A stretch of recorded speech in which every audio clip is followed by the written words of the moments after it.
I forever have been and forever probably will be a maladaptive daydreamer. I genuinely always replay conversations in my head and literally just cringe at myself, like over and over and over. Like the things that I said, I'll be like, why did I say that? Why did I say that? I literally took why would I say that to a whole new meaning. That is literally why I named my podcast Why Would I Say That? Because that is story of my life. Hi friends, and welcome back to the Why Would I Say That podcast. And today was a day I really did not, well, I did plan on recording today, but everything went wrong. I literally had food poisoning. What the and it ruined all my plans, but I always made a promise to myself to get things done. And yes, the food poisoning went away. I feel so much better. It got all out. We're feeling great now. But I always kept this promise that I would make an episode once a week, and here I am. And I just needed you to know that, because even when it gets hard for me, I'm still showing up. Because genuinely, I do love doing this. I love it more than anything in the whole freaking world. So I was really disappointed when I woke up sick this morning thinking I wasn't going to record. But it's nighttime, and I'm going out in a little bit. But I was like, no, I'm talking to my friends. So, like, I'm here, and hopefully you appreciate it, because your girl has been not feeling great, but I feel so much better. So don't worry. I'm in a great state of mind. I no longer have sick brain. I literally slept until 3 o'clock today. Finally got nutrients in my body. I'm feeling great. So I'm really ready to go straight into today's topic, which is really just going to be about replaying situations in your head, because you would think that it's like, oh yeah, you just replay situations in your head. You can just like do other things. You'll be fine. But it's not like that at all. It literally causes some havoc in my life, and like kind of makes me hold myself off from certain relationships because I'm feeling guilty. I'm feeling embarrassed. I feel weird from what I said. And I really just want to talk about it and how I've been able to manage that a bit better, because I've never really heard anyone talk about this. So like, as you know, I'm going to talk about it if I don't think it's talked about enough. No matter who you are, we've all embarrassed ourselves at one point or another. We've done something embarrassing and then we relive it in our head over and over again, and honestly make the situation extremely worse in our head than it probably was in the first place. Most people probably forgot or didn't even realize you did what you did, and you're sitting there replaying in your head, but it just makes you feel like bad. And I'm the queen of this, because I am definitely an open book, because my theory in my head, if I told you, you can't say that I didn't, and you can't use it against me because I already told you. But sometimes, like, I just need to shut up because I be trauma dumping and I don't realize it. And sometimes things will come out of my mouth faster than I thought it. Sometimes I need to slow down and actually realize what I'm saying. And I don't know, I'll relive those moments in my head over and over and over again. So I'm the queen of this. I'm a trauma dumper, and I've went through a lot. So sometimes when I'm like telling stories back, I realize that they're not the norm, because their jaw is dropping in front of me. And I'm like, oh, okay, you didn't go through that. Maybe I should stop talking. But I really believe that certain things are normal that really aren't, just because like, hey, I'm traumatized. I'm sorry, I can't help it. But I think it's normal. So I'll be going around like, hey, this happened to me. Ha. And there's people sitting there like, if you're watching on YouTube, you got a visual. But if you're listening to podcasts, all I did was drop my jaw. It's stressful because sometimes I'm sitting there thinking of like, okay, what should I say? What should I not say? And then if I did say something that I shouldn't have said, now I'm embarrassed and I want to go home, and I don't even want to carry on that relationship because I want to hide under a blanket because I'm embarrassed. But it's just because I really don't realize some things are not the norm sometimes. So I don't know. I literally did this yesterday. Okay, someone was shooting their shot with me and I accidentally shot them down, and I was like, oh. I mean, I don't really think I was like interested anyways, but I have not dated in a while. I should probably give someone a chance. But I was like at the bar with my friends yesterday, and some guy like comes and sits next to me, and he starts telling me how he's Puerto Rican. Well, if you know anything about me, my ex was Puerto Rican, right? And for some reason, I thought it was great to say out loud, oh, you guys are so great, but y'all are just so possessive. Like, I could never date someone like that again. Why did I generalize him? Why did that come out of my mouth? I should have just been like, oh, that's pretty cool. Why did I need to tell him my backstory? He doesn't know me. He doesn't need to know. It doesn't matter. Why am I trauma dumping on this man? I don't know. But I literally cannot stop thinking about it, because I'm like, why would I say that? Why would I generalize him? Why would I say that? Why literally would I say that? I don't know. And I don't think he caught on. Like, I'm really thinking that a lot of people don't pick up on those things. They don't realize they're that embarrassing. But like, to me, it was embarrassing. And wait till the end of the video so I can go a little more deeper into my story times, because that was just a vague one, because we're only a few minutes into this podcast. I'm not trying to trauma dump right away. That's the whole point. I'm not trying to trauma dump on you. I'm trying to help you not trauma dump, and to feel better if you do trauma dump. A lot of these times we get stuck in overanalyzing. Like, you know, analysis paralysis, like when you start analyzing something, you can't even do anything about it anymore. But like, I will relive moments like that in my head over and over and over again. Like, and tell myself like, oh my God, I'm so embarrassing. Oh my God, they probably hate me. Oh my God, I don't even know how to carry a conversation. Like I get a lot of negative self-talk when I feel this way. If I have a deeper connection with someone and I do something like this part is actually annoying. I profusely apologize and keep bringing it up, and I probably make it worse and bring more attention to it because I just apologize and keep bringing it up and talking about it because I'm so embarrassed that I'm like overcompensating for it. I don't want to be embarrassed, so I'm trying to convince them not to be embarrassed, but then I just keep bringing it up, so then now I'm actually embarrassing myself. I don't know. It's I just get stuck in like this analysis paralysis where I really get caught up in that mind state. And it's very common in people that have neurodivergence, have anxiety, trauma, or you have BPD like me. We get really caught up in these moments because our brain is kind of wired to analyze a lot of things. So like when we do something, we're going to analyze it to make sure that we're keeping ourselves safe, because really that's all it's stemming from is your brain trying to keep you safe. So it's like, hey, just to be sure you didn't say anything embarrassing, I'm going to replay it over and over 1,000 times in your brain just to be safe, even though you're going to probably identify it as embarrassing, because why are you sitting there analyzing it so hard? Calm down. I'm talking to myself here, to be completely honest with you. But yeah, like calm down. A lot of people don't realize that they grew up in these environments that words had real consequences. So if you grew up in an environment like that, you're way more likely to replay conversations in your head over and over and over again because you're trying to make sure that you're going to stay safe. And for me, that is something that I've dealt with. Like my words have always had consequences. No matter what I said, I always had an attitude. No matter what I said, I was always in trouble. And sometimes, like I swear to God, like I would just like be talking about my emotions and then everyone would be like, nope, you have a consequence because you're sad or depressed. Like literally when I started self-harming, oh, okay, maybe I should trigger warning. Trigger warning. When I started self-harming when I was younger, I literally came to my mom about it and I got grounded in the door, taken off the hinges. I get it because she was scared, but I don't, like in my brain, I registered that as a consequence. So like, and now I overanalyze stuff like that. So I don't know. I just grew up in an environment to where my words had real consequences. My feelings had consequences. So now I feel like anytime I'm like in a situation where like I'm feeling, so like anywhere I go, I overanalyze literally everything because everything that I did had a consequence when I was younger. And I just always felt extremely misunderstood. And it's very, very common in people who get stuck in thought loops like that. Because you were either shamed, you were laughed at, your feelings were misunderstood, or you were even punished for some of the things that you said or did. And so you're more likely to be a little more on edge when you get into adulthood, because I mean, like, you're learning when you're a child. So when you learned from a childhood that your words have consequences, you're now scared that your words are going to have consequences. And you're now replaying it over and over in your head to make sure that you're not going to get a consequence. Even though you're an adult, you're like, the only consequence there is going to be your own guilt and your own brain driving you insane. But your brain is trying to protect you as much as it doesn't seem like it is. It seems like it's hurting you more because it kind of is. It's not a great thing to have.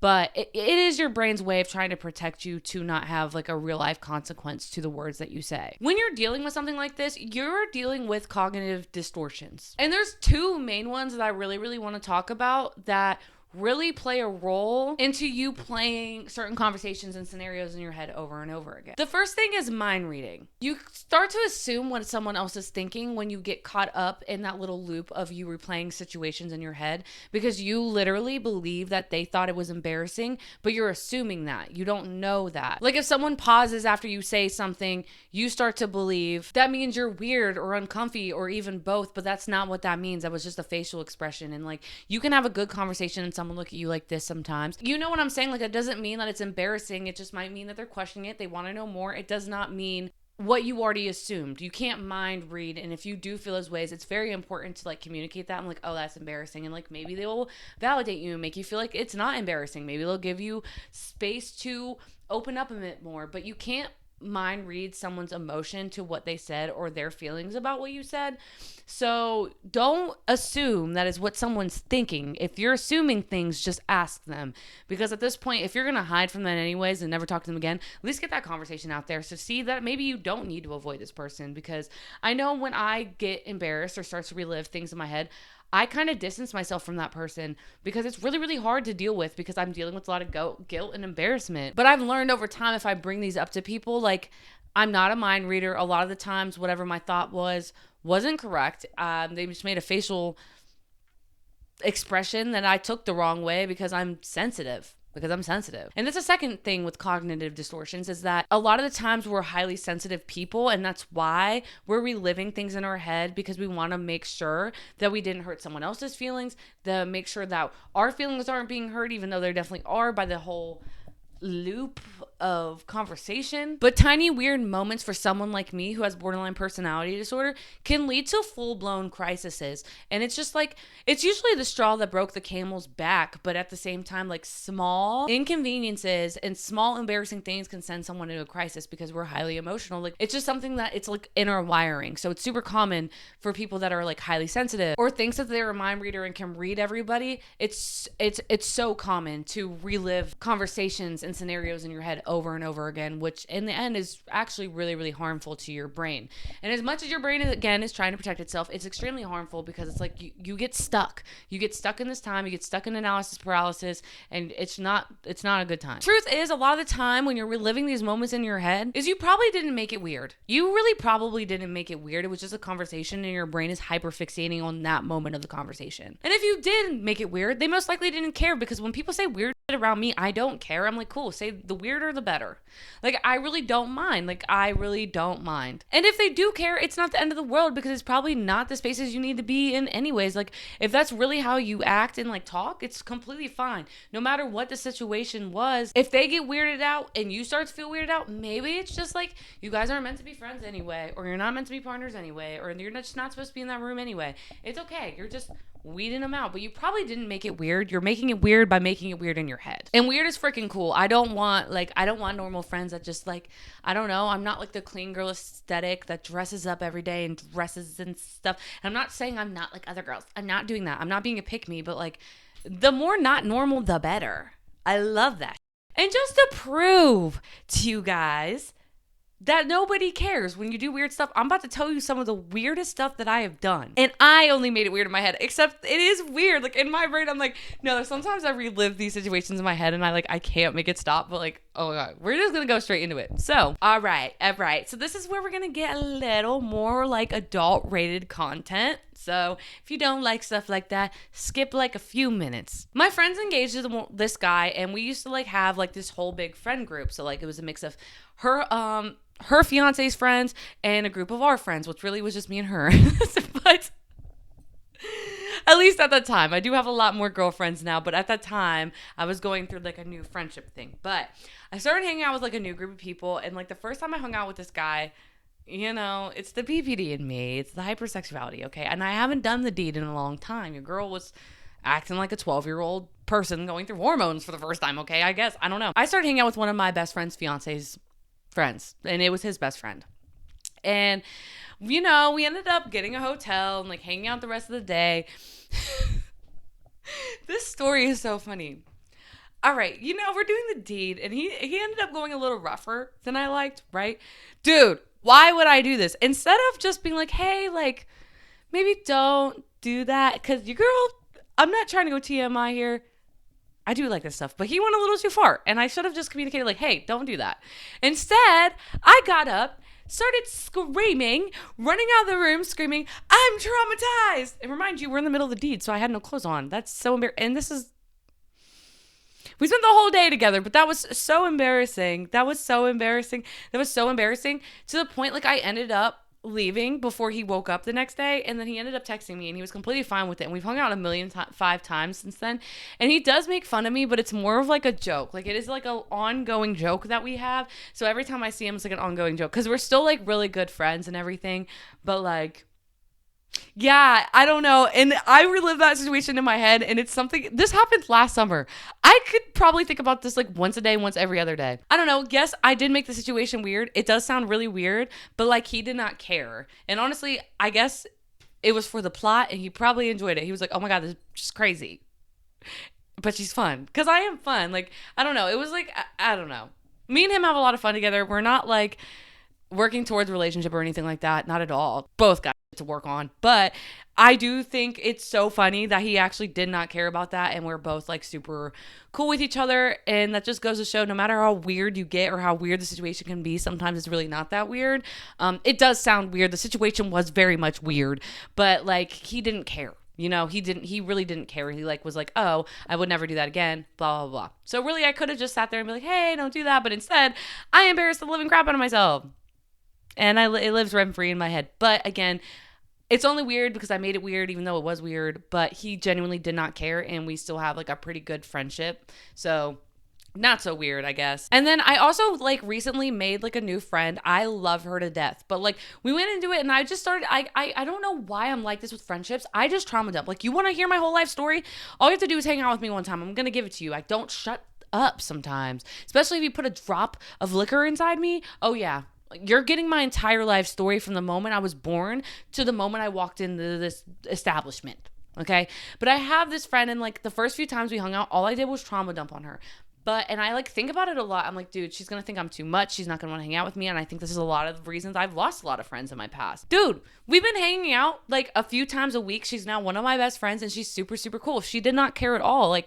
If you're reliving these moments in your head, you shouldn't, because sometimes those moments are bring you closer to people. And if not, they're not your people, and that's okay. And it's not as weird as you're making it in your head. It's only weird because you made it weird, and it's only weird to you. I promise. You're not weird. And if you are, cool. You're so freaking cool, honestly. Just always remember this. Most people really don't care what you do. They're more worried about themselves and how they act and what tone they're using and all that stuff, that they don't even care what tone you use or what statement you said, because they're so worried about themselves. I'm not saying they only care about themselves, but a lot of the times most people are more worried about what they're doing and they don't care what you're doing.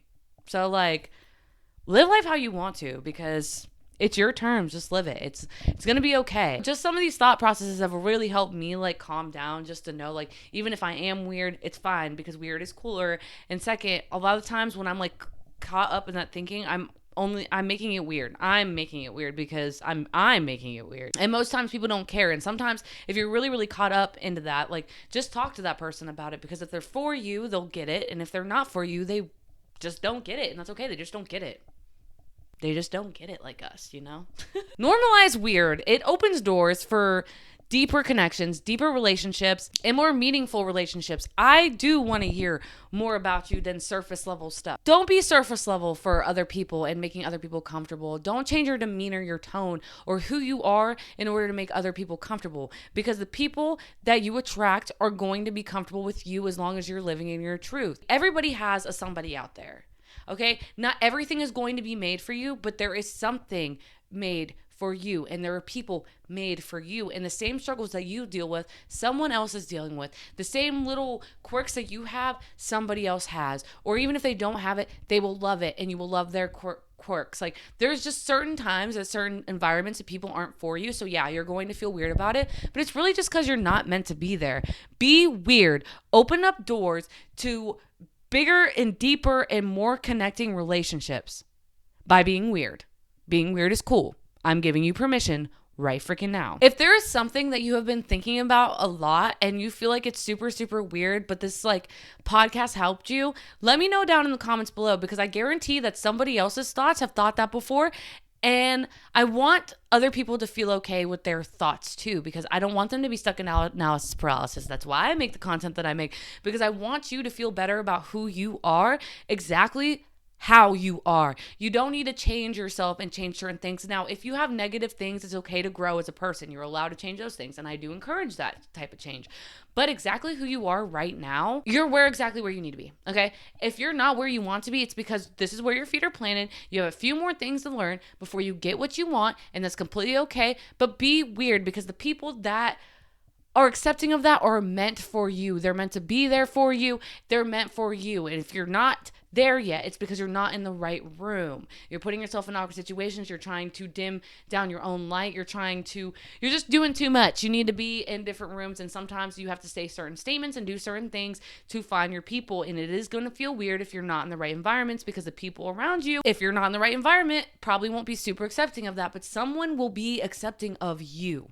I promise you that. So if you feel alone right now and you feel stuck, it might literally just mean that you need a different environment or different people around you.